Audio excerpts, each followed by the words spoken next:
Halo, Assalamualaikum warahmatullahi wabarakatuh. Selamat datang di podcast Jeda Praktek, ruang ngobrol santai di antara riuhnya dunia medis. Di sini kita akan bahas cerita, keresahan, sampai insight seputar kesehatan, tetapi tetap ringan, seperti ngobrol sambil ngopi di ruang jaga. Yuk, istirahat sejenak, ini waktunya Jeda Praktek.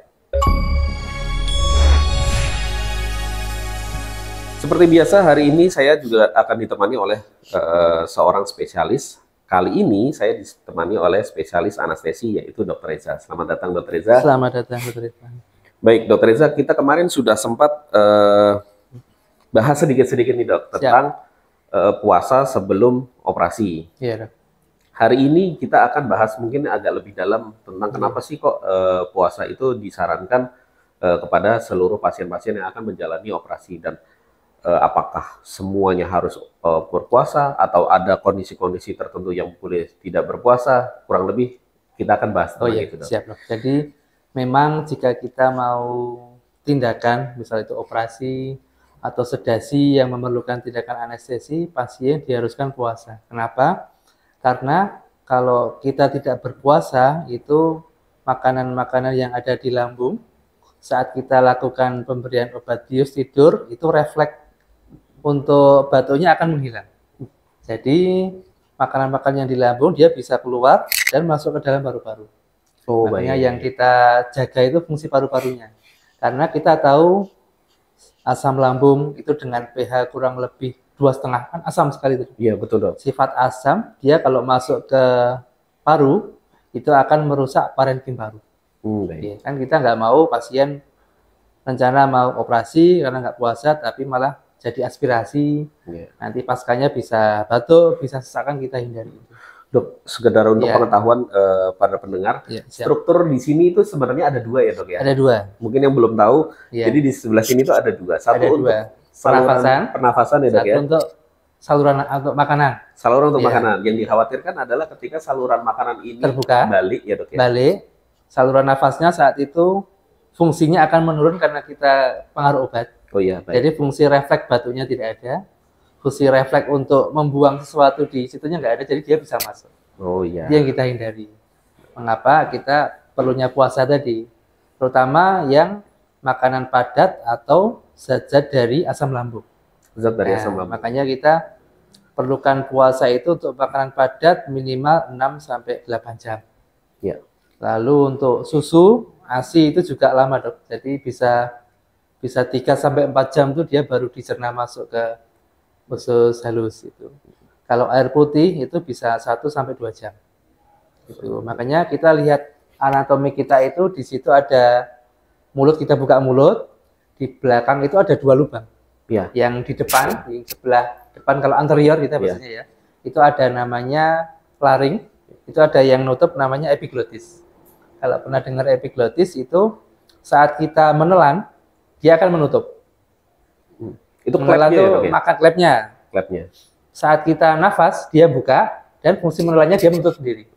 Jadi makanya kita nggak mungkin barengan antara tarik nafas sama menelan itu susah. Mungkin fungsinya salah satu. Coba aja, Dok. Itu memang safety-nya dari Tuhan. Dari yang kuasa kita diberikan itu untuk melindungi supaya tidak tersedak. Oh iya, baik. Kadang kalau kita nggak sengaja aja kita minum sambil ngomong kan kadang keselak kayak itu kan itu.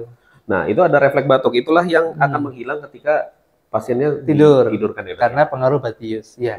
Jadi, kalau tidurnya normal, tidur sendiri kan dibangun bangun. Tapi kalau efek obat bius ya tidak akan bangun saat digugah atau diberi nyeri. Makanya fungsinya kan itu. Ya. Makanya kita siapkan puasa untuk mencegah hal yang tidak kita inginkan. Misalkan nih, Dok, kalau mendadak harus berpuasa dan dikhawatirkan kan asam lambung ya, Dok. Ya. Kalau misalnya dinetralkan dulu gitu, pengaruh nggak sih? Kalau menetralkan asam lambung itu bisa pakai obat apa? Antacid misalnya. Antasida. Itu kan nggak mungkin langsung pH-nya 0, kan nggak mungkin juga. Bisa dari 2,5 mungkin jadi naik 3 atau 4. Nggak mungkin dia langsung netral bahasa itu kan nggak mungkin. Karena sifat fungsi asam lambung kan kita diberikan itu karena untuk mencerna makanan dan racun kan. Makanya Tuhan memberi kita untuk asam lambung untuk mencerna dan membunuh semua kuman-kuman yang mungkin bisa kita makan. Fungsinya asam lambung itu, Dok. Makanya kalau mungkin pencegahan kita kasih antacid itu juga tidak maksimal untuk persiapan operasi. akan Tadi sempat dibahas juga kalau makanan itu sekitar 6 sampai 8 jam. Terus susu ya itu 4 jam. 4 jam gitu. Itu kenapa ya, Dok ya? Apa memang secara fisiologinya seperti itu? Ya, secara fisiologis dari penelitian itu lambung akan mencerna makanan padat, misal nasi, daging itu lebih lama dibanding cairan. Dia akan memerlukan waktu untuk mengolah tadi, itu dianggap kondisi kita normal. Maksudnya normal itu dia nggak kondisi hamil. Kondisi hamil itu untuk pengosongannya akan lebih lama lagi. Itu lebih lama. Ya, terus sakit. Sakit kalau kayak kita masuk angin, itu kan juga pengosongannya lama. Jadi fungsi lambungnya itu untuk mengosongkan itu lebih lama, bisa 10 jam, 12 jam dia baru. Kayak kita rasanya mual kalau kita kayak flu masuk angin itu karena dia lama di situ, terus dia nggak bisa langsung masuk ke usus. Oh, baik. Itu kita harus memperhatikan juga persiapan itu. Ya. Nah, kalau misalkan belum sampai 6 jam atau 8 jam gitu, Iya. terus misalkan diplanningkan operasi Harus jam operasi. 1 siang, misalkan dok. Terus rupanya ini ada satu dan lain hal, operasinya harus maju 1 atau 2 jam. Itu ada yang mempercepat pengosongan lambung, dok? Ada, dok. Ada obat-obat yang dia itu cara kerjanya untuk mempercepat pengosongan lambung. Misal obat metoclopramid, kalau pernah dengar ya. Dia fungsinya bukan sentral, tapi dari mempercepat peristaltik. Motilitasnya lebih cepat. Terus kalau kita memang itu operasinya emergency, ya kita nggak harus mempersiapkan puasanya. Mau nggak mau harus kita kerjakan. Misal pasien jantung yang harus kardiak, apa itu langsung. Terus operasi sitoperitonitis, perutnya yang mudah itu kita harus memperhatikan itu, tapi dengan teknik yang khusus. Jadi teknik pembiasannya nggak disamaratakan dengan orang yang sudah puasa tadi. Kita siapkan untuk obat-obatnya, alatnya, sama suction untuk terkait itu, dok, alat-alatnya nih, dok. Kalau misalkan puasanya tidak ideal, tidak ideal, karena kalau misalkan ada pasien di luar sana, saya belum puasanya cukup nih, dok, tetapi dokternya kok sudah memplanningkan operasi jedanya cuma 3 jam. Kalau dari alat-alat sendiri, dok, ada nggak sih, dok, yang bisa mencegah untuk terjadinya aspirasi, terjadinya seperti itu, dok? Ada, dok. Kalau di teknik pembiusan anestesi yang bius umum terutama, dok, ya, kita ada namanya menggunakan alat endotracheal tube. Jadi kita bius total dengan ET tadi. Itu lebih aman karena kita langsung masuk ke saluran nafas trakea. Jadi di situ langsung kita kembungkan balonnya, otomatis kalau ada keluar dari tertutup ya. Jadi kita lindungi fungsi pernapasan tadi. Oh, baik. Makanya nanti kalau memang pasien puasa nggak cukup yang harus segera operasi, ya kita pertimbangkan teknis yang aman, lebih aman untuk pasien. Minimal kita udah tahu, oh ini puasanya nggak cukup. Puasanya nggak cukup. Kalau untuk spinal anestesi, dok, itu berpengaruh nggak? Spinal anestesi sih tetap berpengaruh ya, dok, ya. Kalau spinal nanti efeknya dia mual harus dikonvert ke jenderal, kan kita harus persiapkan itu. Oh, tetap ya. Tapi namanya puasa tuh untuk semuanya sih, bius total juga puasa, bius spinal juga puasa. Karena kita selama tindakan nggak tahu ini bisa untuk spinal atau waktu itu kita harus konvert ke general. Bius umum, ya. Nah, tadi sempat dibahas juga yang kalau ibu hamil pengosongannya lebih lama. Kan kalau ibu hamil itu udah semester akhir, trimester akhir kan 3 gitu. Gampang lapar tuh, dok. Iya. Itu gimana tuh, dok, kalau itu biasanya? Berpengaruh ke teknik tadi. Oh, baik. Kalau dia memang harus ke bius umum, ya kita pakai yang teknik ET tadi itu. Tapi biasanya kalau ibu melahirkan sesar kan paling sering kita bius paru, bius spinal ya. Spinal ya. Spinal, tapi tetap kita harus persiapan alat-alat kayak suction. Kalau dia di tengah operasi muntah kan bisa kita untuk bantu mengeluarkan dahannya. Oke, baik. Dok, kalau untuk makanan-makanan khusus nih, dok, misalkan ada nggak sih jenis-jenis makanan yang benar-benar harus dihindari banget deh nih sebelum operasi?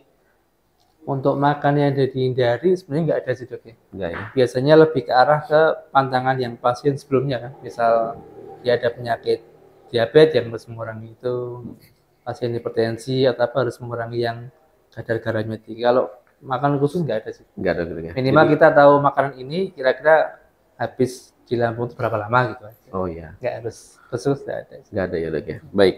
Dok, kalau misalkan nih dok, jenis-jenis puasanya itu beda-beda nggak sih dok? Misalkan akan ada dilakukan prosedur general, akan Ya, dilakukan prosedur spinal anestesi. spinal. Dari puasanya itu beda nggak sih dok? Sama sih dok.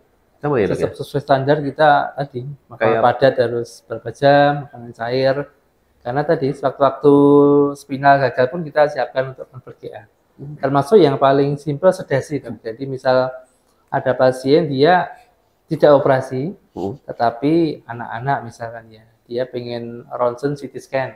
oh ya, Kan kadang untuk usia setahun, 2 tahun, kadang kan belum kooperatif. betul dok. Makanya kita harus persiapkan dengan puasa, walaupun itu sedasi, bukan anestesi yang dalam.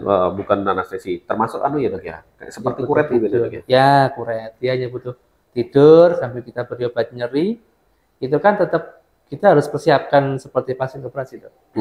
Walaupun tindakannya sedasi tadi. betul, betul. Karena sewaktu ada penyulit, kita sudah siap alat-alatnya, pasien juga sudah siap. Misal dia harus dilakukan operasi biostop.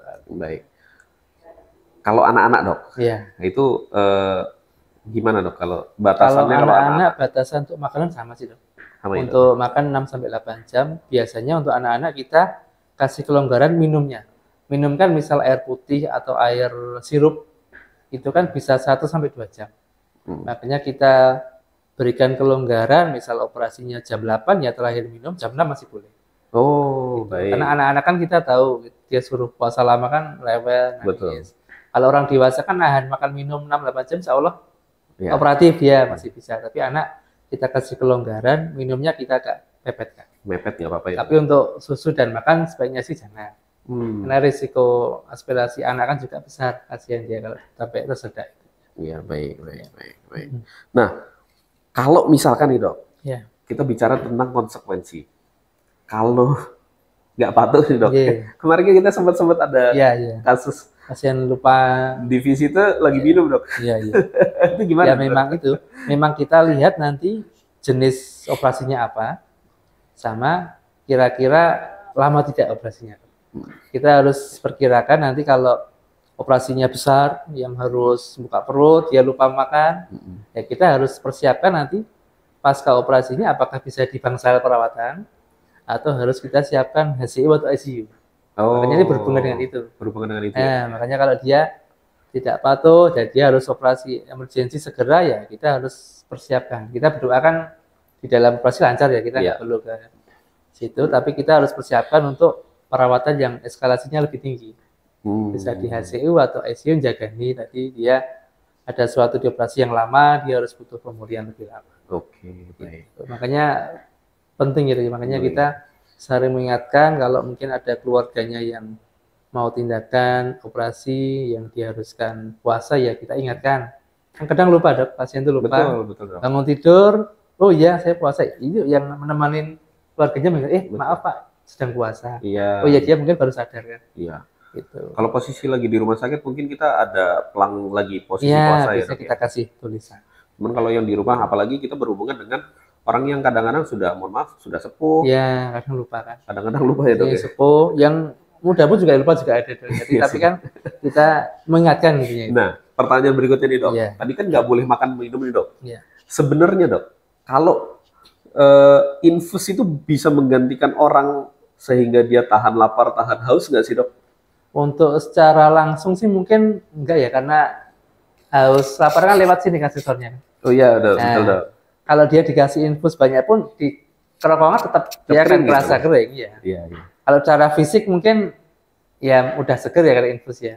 Cuma di kerongkongan sensor otak kita kan akan mendeteksi, oh ini udah puasa 6-8 jam, dia akan Tetap bilang kan. minum, gitu. Iya, tetap Oh. sensor untuk makan minum itu ada. Tapi kan kalau dia dewasa bisa mengerti, bisa kasih penjelasan ini. Iya. Karena mau operasi dia harus, tetap anak-anak kan nggak bisa. Tetapi sebenarnya secara kebutuhan cairannya mungkin kalau dihitung sudah sesuai. Sudah ya, dok, ya? sesuai. Nggak perlu minum, cukup ya, dok, ya?